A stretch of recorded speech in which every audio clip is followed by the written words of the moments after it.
When you start investing and trading on the stock market, one of the best ways to learn is through utilizing a small trading account. Stick with me now to see how to grow a small trading account into a large one.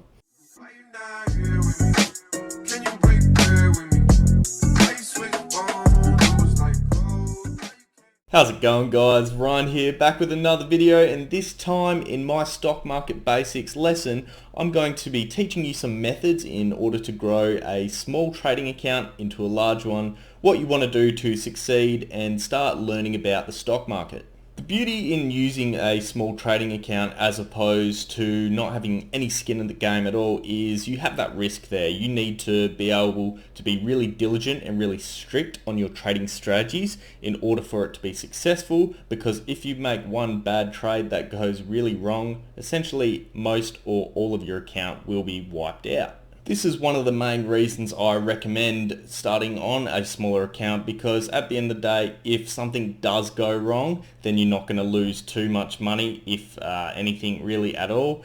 But on the plus side, you've still got that skin in the game, so you're forced to educate and upskill yourself and become a better trader, because the losses will hit you a lot harder than they would if you had a lot of capital backing you up. In this video, I'm going to share with you 5 tips and tricks in order to grow your account from a small to a large one and also help you along your way. Kicking off with number 1, and that is to be a scalper. So a scalper is essentially someone who does sort of pip trading. They're just skimming the top off the profits. So let's say you've got 1,000 shares in a company and it increases 1%. You immediately sell. And essentially what you're doing is you're booking those small profits, but you want to do this on a consistent as well as a long-term basis. In doing this, you're effectively reducing your risk because you're booking those profits consistently and you're looking for areas where there's significant growth or an uptrend, but you're only taking small chunks out of the pie. So for instance, if you ended up buying those 1,000 shares and it ends up going 10% increase over a period of a week, you might be in and out of that share multiple times, scraping the top off, just taking small profits along the way in order to grow your account slowly, but also to reduce your risk levels at the same time. Now, obviously, this is a long-term strategy because the gains you're going to make are really small, but getting that capital behind you is really good at the start when you're trying to grow a small account, particularly if you've only got a few $1,000s in it. And as a result, it also teaches you what to do, what to look out for, different sorts of patterns that you can learn, and you can get a bit more exposure and a bit more experience, and also test out a lot more of the charting patterns, the fundamental indicators that you've learned to see if a price is going to increase and decrease and actually reap the rewards from it. Number 2, and always everyone's favorite, is to cut your losses quickly. You do not want to be taking large losses. You really need to set a limit where you're going to sell if things start to go south. And this is because you have only a small amount of capital that you're protecting. You don't have the luxury of losing 10-20% in one chunk, because that's likely a large percentage of your account. Effectively, you want to be so strict to the point where you set a target. So let's say the stock drops 5%. 5% is your target of losses, and no matter what happens, every time it drops by 5%, you sell. You get out of that share to mitigate your risk and to ensure that you don't continue to lose money if things go south really quickly. It would also be prudent to employ the same strategy after your shares have increased in value significantly. Let's say they've increased by 50%, then they come back 5%. You want to sell at that point because you want to secure those profits and you don't want to lose out on all the gains and hard work you've just put in.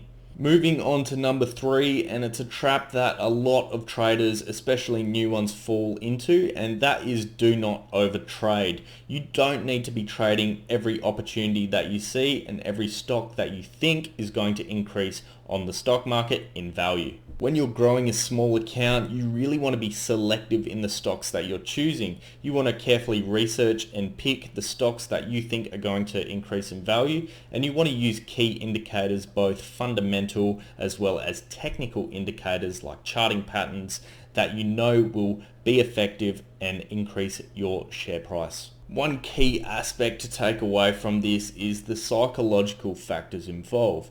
It takes a lot less effort and is a lot less stressful to make one trade that profits $1,000 than 10 trades that still profits $1,000, but you had to buy, sell, and you lose money, you go up in money, and it's going in waves. It's so much easier to be able to pick the stock that is the right one, pick the stock with the good indicators, fundamental and technical, and put your money on that stock. In the long term, this also helps you with your trading and investing because it teaches you what you actually need to look for, and you're not going by gut feeling alone. You're actually looking for specific indicators that are going to indicate that the price is likely to increase and grant you a profit.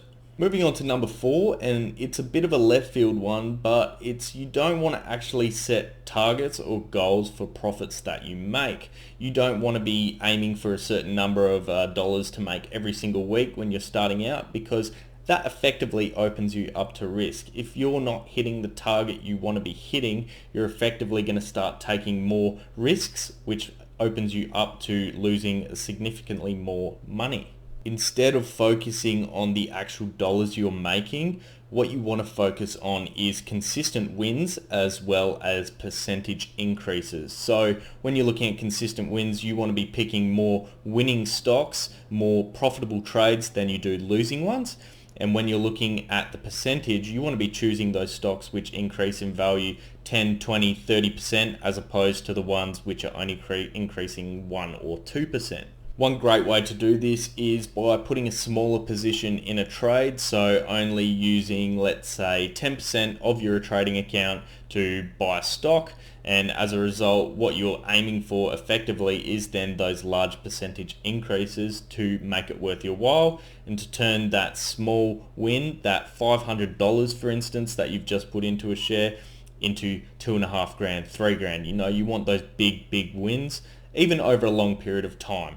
Number 5 is you do not want to risk your entire account. You've only got a very limited amount of capital, and that for a lot of people is often the only money they've got there to invest. So you don't want to be putting all your eggs in one basket, because if you put, let's say, 100% of your account into a share and it decreases by 50% overnight by chance, you've lost 50% of your money all in one hit, and it's going to be incredibly hard to grow your account and make that money back without putting in additional funds. Not only will you lose a lot of money by doing so, it's likely to have a bad psychological effect on you, and you're probably more inclined not to want to trade or invest anymore and just completely forget about it in the first place. And that's why so many traders lose. It's because they're putting too much money in stocks that they don't know or have no idea if they're going to go up or not. They're not looking at the fundamentals, they're not looking at the technical indicators, and as a result they're demoralized by a significant loss. Instead, what you want to do is take appropriate size positions based on your perceived risk on the stock. So for example, you might put 10% of your account into a stock that you think's quite risky but could return a really good reward.